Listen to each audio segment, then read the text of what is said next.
Do you know who Sumner County, Tennessee is named for? If you don't, you're about to find out. This is the only photograph of Brigadier General Jethro Sumner I've been able to find. Recently, I sat down with Westmoreland High School math teacher John Lassiter to find out about the man Sumner Countyans can claim as their namesake. The general was born in Virginia in 1733, and then as he grew up and grew older, he moved to North Carolina. And that's where he became active. He first served as a sheriff in the county where he was, and then got involved in local politics. And then as the Revolutionary War came about, he became a part of the Continental Army and actually served under George Washington initially, and then later under Nathaniel Greene. And after Nathaniel Greene died, then he was elevated to Brigadier General and served a very distinguished career. He had a lot of illness, though, throughout his career, and so he was off and on with his service in the Army, but he was active throughout, just almost until his death. And he died, was it 1785? 1785. He was 52 years old when he died. So he was very young. Very young, but he had had a lot of illnesses.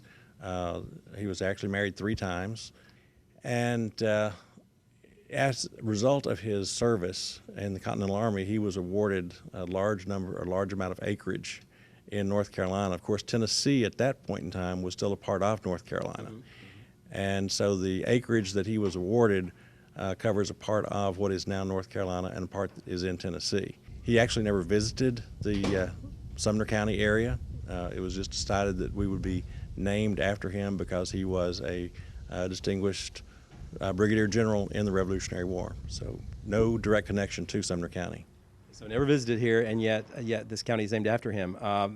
Did you ever find out maybe how this came about? How he was the person selected for this county to be named after?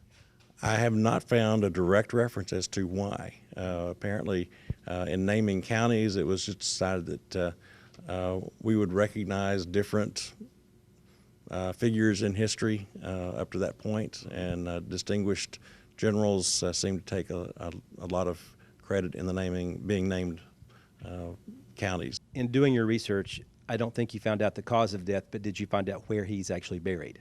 Yes, he's buried in the Guilford County National Memorial Park, and that's Greensboro, North Carolina. And that was where his home was actually in North Carolina. When doing this research, did you find out that you learned a lot more about this man than maybe you knew before you actually started the research?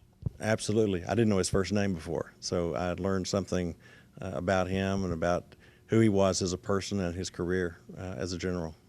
And do you think maybe this should be a part of maybe the history department here at Westmoreland High School? Maybe just maybe if nothing else, maybe a day a year, just so the kids would know who this county's named after and maybe a little bit about the man. We actually have had a change in our curriculum. So as a part of U.S. history, there is a section now on Tennessee history, and I will be giving this information to the U.S. history teachers to incorporate in their lesson plans. Did you have fun doing this research?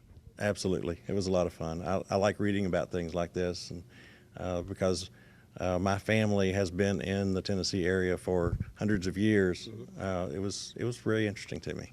Next month, we'll wrap up our 6-month series as we head to Lafayette and find out who Macon County is named for. Reporting in Sumner County, Barry Hyatt, NCTV.